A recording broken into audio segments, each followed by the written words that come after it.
भारत और कनाडा के रिश्तों में आई दरार की खाई लगातार बढ़ती जा रही है। भारत और कनाडा के शीर्ष राजनयिकों के निष्कासन के दौर के बाद अब सिलसिला वाद विवाद का शुरू हो गया है। हालांकि इस दौरान जस्टिन ट्रूडो के सुर बदले हुए जरूर नजर आए हैं।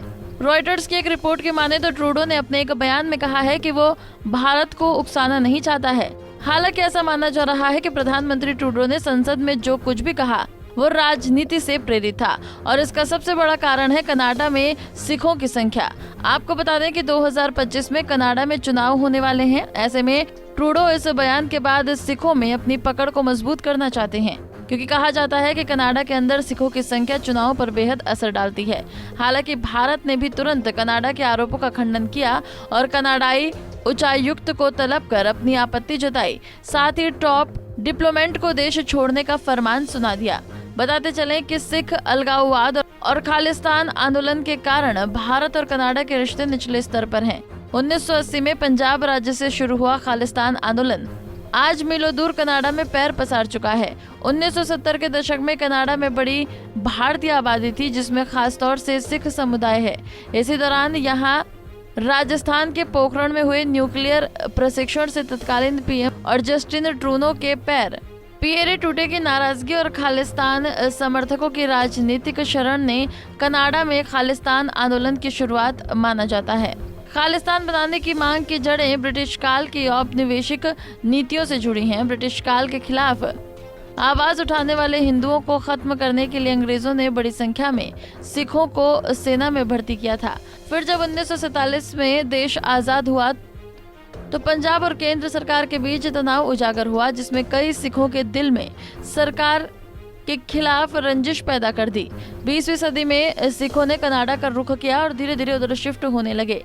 ब्रिटिश कोलंबिया से गुजरते हुए सेना के जवान कनाडा की उपजाऊ जमीन की ओर काफी आकर्षित थे। 1970 तक सिखों की बड़ी आबादी कनाडा में बस गई।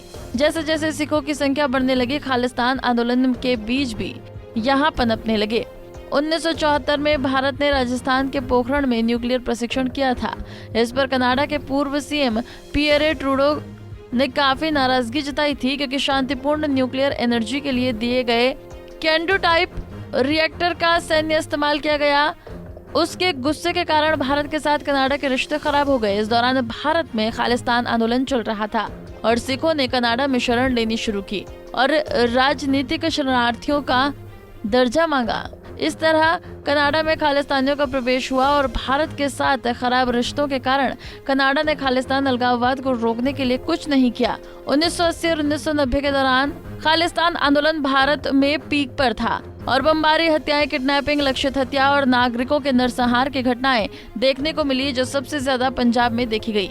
1985 में एयर इंडिया की फ्लाइट पर हमले की दर्दनाक घटना हुई। ये हमला कनाडा के खालिस्तान अलगाववाद ने एयर इंडिया फ्लाइट कनिष्क पर किया था, जिसमें विमान में मौजूद सभी 329 लोग मारे गए थे। ये फ्लाइट टोरंटो से नई दिल्ली जा रही थी। मरने वालों में 82 बच्चे शामिल थे। कनाडा के इतिहास में ये सबसे दर्दनाक हमलों में शामिल है। 1990 के आखिरी दिन तक जहां भारत में खालिस्तान आंदोलन अपने अंतिम चरण के करीब था, तो वहीं कनाडा में तेजी से बढ़ रहा था। साल 2015 में जस्टिन ट्रूडो के सत्ता में आने के बाद खालिस्तान की मांग फिर से तेज होने लगी है और आए दिन खालिस्तान समर्थक इस मांग को लेकर प्रदर्शन भी करते रहते हैं। कई खालिस्तान समर्थक समूहों भी ट्रूडो की लिबरल पार्टी का समर्थन करते हैं। भारत कनाडा पर खालिस्तान समर्थकों के खिलाफ निष्क्रियता का बार बार आरोप लगता रहा है, जिसे कनाडाई सिख समुदाय को लुभाने की कनाडा सरकार की कोशिश के तौर पर देखा जाता है। साल 2015 में जस्टिन ट्रूडो के प्रधानमंत्री बनने के बाद इसमें ज्यादा तेजी देखी गई है।